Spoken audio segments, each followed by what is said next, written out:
신문 브리핑입니다. 동아일보부터 보시죠. 김일성 종합대학을 나온 탈북기자인 주성하 기자가 탈북자를 변절자로 비하한 임수경 의원에게 편지를 썼습니다.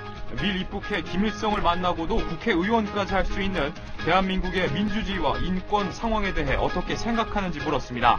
더불어 임 의원이 탈북자들에게 입힌 상처는 미안하다는 말로 씻을 수 있는 것이 아니라고 지적했습니다. 사면입니다.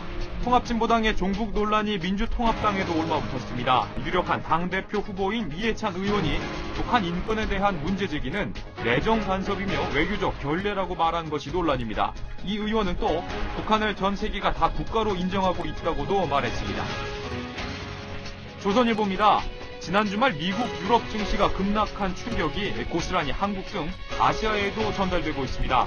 김석동 금융위원장은 이번 유럽 재정위기 사태가 자본주의 역사의 흐름 속에서 1929년 대공황에 버금가는 큰 영향을 미친 것으로 기록될 것이라고 말했습니다. 중앙일보를 보시죠. 임수경 의원의 탈북자 막말 발언 파장이 커지는 가운데 박지원 원내대표가 임 의원에게 입 단속을 지시하는 등 직접 진화 작업에 나섰습니다. 임 의원은 사과 기자회견에서도 말을 아끼는 모습을 보였습니다. 종북 논란이 민주당을 덮칠 수 있다는 지도부의 고민이라는 분석입니다. 한국일보입니다. 19대 국회가 시작하자마자 재계가 정치권의 재벌개혁 근간인 경제민주화 논리를 정면으로 비판하고 나섰습니다. 재계의 싱크탱크 격인 전국경제인연합회 산하 한국경제연구원이 주최한 토론회에서 신중섭 교수는 경제민주화는 소유의 평등을 전제로 한 사회주의를 전제로 하고 있다고 비판했습니다. 한겨레입니다. 2007년 대선 직전 BBK 의혹과 관련된 가짜 편지를 홍준표 전 새누리당 의원에게 전달한 사람은 은진수 전 감사위원이라는 진술이 나왔습니다. 검찰은 BBK 주가 조작 사건에 대한 당시 여권의 이명박 후보 검증 공세에 맞불을 놓기 위해 편지를 전달했을 가능성에 집중하고 있습니다. 경향신문을 보시죠. 해남먼 민주화 시위 23주년을 맞아 희생자를 추모하는 시위가 벌어지고 있는 가운데 중국 당국이 공안 병력을 대거 동원해 경계를 강화하고 나섰습니다.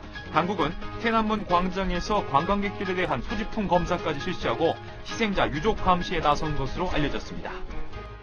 마지막으로 스포츠 동아입니다. 일본 프로야구의 이대호가 퍼시픽 리그 5월에 최우수 선수로 선정됐습니다. 한국 선수가 일본 프로야구 월간 MVP에 오른 것은 선동열과 이승엽에 이어 세 번째입니다.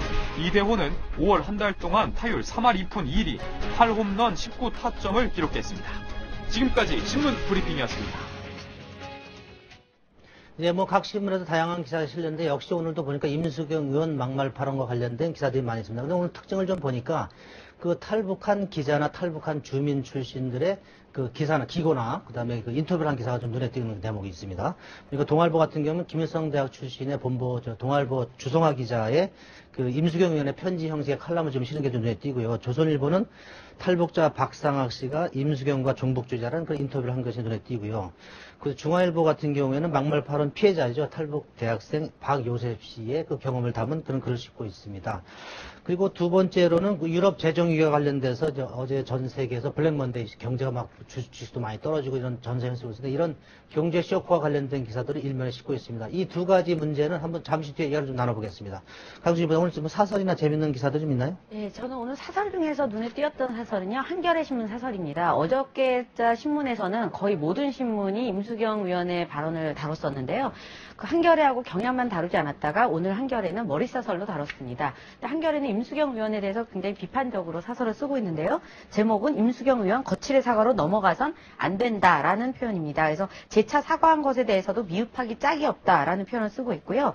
변절자라는 표현이 지금 논란이 되고 있는데 그 한겨레 신문은 이거는 비단 하태경 의원만을 지칭한 것이 아니라 그 새누리당으로 간 것만을 지칭한 것 같지 않다라고 지칭을 하고 있습니다. 그러니까 이게 탈북자도 지칭이냐, 하태경 의원도 지칭이냐, 뭐 이게 지금 논란인 거죠. 예. 그래서 그렇게 얘기를 하고 있고 이제 민주당에 대해서는 임 의원을 감싸고 도는 것이 최선인지는 자문해 볼 일이다라고 얘기를 하고 있네요. 그 한겨레 신문이 예. 그렇게 사설을 쓸 수밖에 없는 이유가 있습니다. 왜냐하면 임수경 의원이 그 내뱉은 말, 그게 스마트폰에 녹음이 돼 있다고 하잖아요. 그러니까 빼도 박도 없는 증거죠. 거기에 그 녹음을 풀어서 인터넷에 올렸다고 하는데 그 내용을 보면은 이렇게 뭐 대한민국 왔으면 입 닥치고 조용히 살아 이 변절자 XX더라 이러면서 이 그 탈북자를 정확하게 지칭하는 말이 있거든요. 네. 예, 그 복수도 얘기했죠. 복수로 얘기했죠. 네네. 예.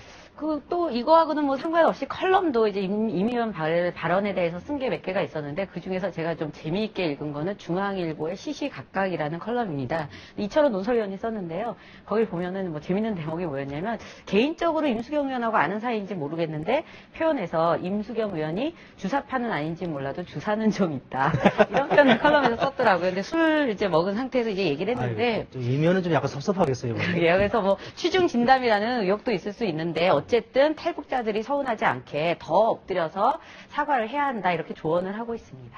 예, 뭐 지금 뭐 얘기 나눴습니다만 정치 얘기 나눠보겠는데 혹시 뭐 임의원 관련 발언들이 좀 파문이 계속되고 있는데 어제 임의원이 그 연찬회를 앞두고서 이제 언론에 공개 사과를 했습니다. 그런데도 뭐 파문이 가구지 않고 탈북자들이 또 뭐 의원직을 뭐 사퇴하라는 압력을 넣고 있는데